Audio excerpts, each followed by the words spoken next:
Shri Bhuvi properties private limited వారి 7 hills future city ఇప్పుడు మన సాగర్ హైవేలో నమ్మకానికి అమ్మలాంటిది మన భూవి ప్రాపర్టీస్.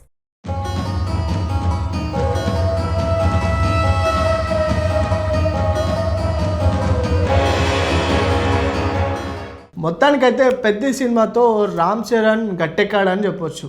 అయితే ఆర్ఆర్ఆర్ తర్వాత పెద్ద హిట్ రామ్ చరణ్కి రాలేదు. శంకర్ డైరెక్షన్లో వచ్చిన గేమ్ చేంజర్ హై ఎక్స్పెక్టేషన్స్ వచ్చి అది బాక్స్ ఆఫీస్ దగ్గర డిజాస్టర్గా మిగిలిపోయింది.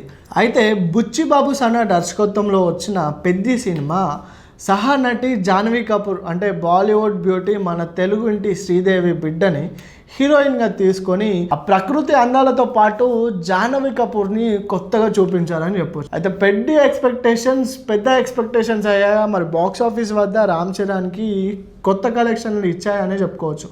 అయితే ఈ సినిమాలో మన మిర్జాపూర్ హీరో అయిన శర్మ కూడా రామ్ చరణ్కి గట్టిపోట ఇచ్చాడని చెప్పొచ్చు. అంటే ఏ విధంగా అంటే ఈ సినిమా ప్రకృతి అందాలైన ఒక కొండ ప్రాంతంలో ఉంటుంది. ఆ కొండ ప్రాంతానికి ఎటువంటి బస్సు రైలు వంటి మార్గాలు కూడా ఉండవు. అయితే వీళ్ళు కొండ ప్రాంతాల్లో ఉండే కొంతమంది పెద్దలు అక్కడ స్ట్రైక్ చేస్తూ ఉంటారు. మాకు ఒక ట్రావెలింగ్కి ఏదైనా మాకు కావాలి అని వాళ్ళు స్ట్రైక్ చేస్తూ ఉంటారు, కానీ గవర్నమెంట్ వాళ్ళని పట్టించుకోరు.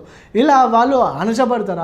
అణచబడిన క్రమంలో కొండ ప్రాంతాల్లో ఉండే ఒక కుటుంబానికి చెందిన వ్యక్తి అయితే ఆ జగపతి బాబు అక్కడున్న వారి హక్కుల పైన చాలా పోరాటం చేస్తాడు. ఆ పోరాటం చేసిన క్రమంలోనే జగపతి బాబు అల్లుడు రామ్ చరణ్ అంటే రామ్ చరణ్కి అమ్మ నాన్న ఎవరు ఉండరు, వాళ్ళ సొంత మామగా జగపతి బాబే అతన్ని హక్కున చేర్చుకొని పెంచుకుంటాడు. అంటే అమ్మ నాన్న ప్రేమ మొత్తం జగపతి బాబే చూపిస్తాడు. ఈ విధంగా సాగుతున్న మూవీలో అక్కడ ఉండే రౌడీ షీటర్ విలన్ మన ఎవరైతే మిర్జాపూర్ హీరో ఉండో అతను జాహ్నవి కపూర్ని టీజ్ చేస్తూ ఉంటారు. స్టోరీ ఈ విధంగా కొంచెం ఫస్ట్ హాఫ్లో లాస్ట్లో కొంచెం ల్యాగ్ అనిపించిన సెకండ్ హాఫ్లో మాత్రం ట్విస్ట్ అదిరిపోతుంది. అయితే ఈ పెద్ద సినిమాలో మన Ram Charan cricket, running, wrestling ఆటల్లో తోపు ఉంటాడు. అయితే ఆ సరౌండింగ్స్లో కూడా రామ్ చరణ్ గేమ్కి పెద్ద ఫ్యాన్స్ అయిపోతారు. అయితే ఈ విధంగా ఒక మహిళను అంటే ప్రెగ్నెంట్గా ఉన్న మహిళను అక్కడ ఆమెకు ట్రీట్మెంట్ జరిగిపోవడం పోతూ ఆమె కొండ కింద ఉన్న సిటీకి వెళ్ళే క్రమంలో ఆమె మరణిస్తుంది. ఆ మరణించే క్రమంలో అక్కడున్న స్థానికులు పెద్ద ఎత్తున నిరసనలు చేస్తూ ఉంటారు.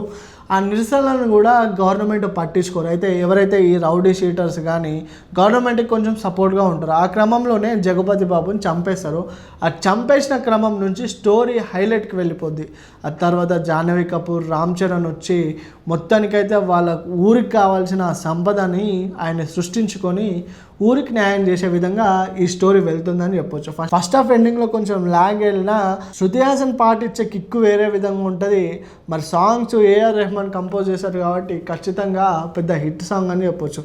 మొత్తానికైతే బాక్స్ ఆఫీస్ వద్ద ఈ పెద్ద సినిమా మరి హిట్గానే వెళ్ళబోతుందని చెప్పుకోవచ్చు.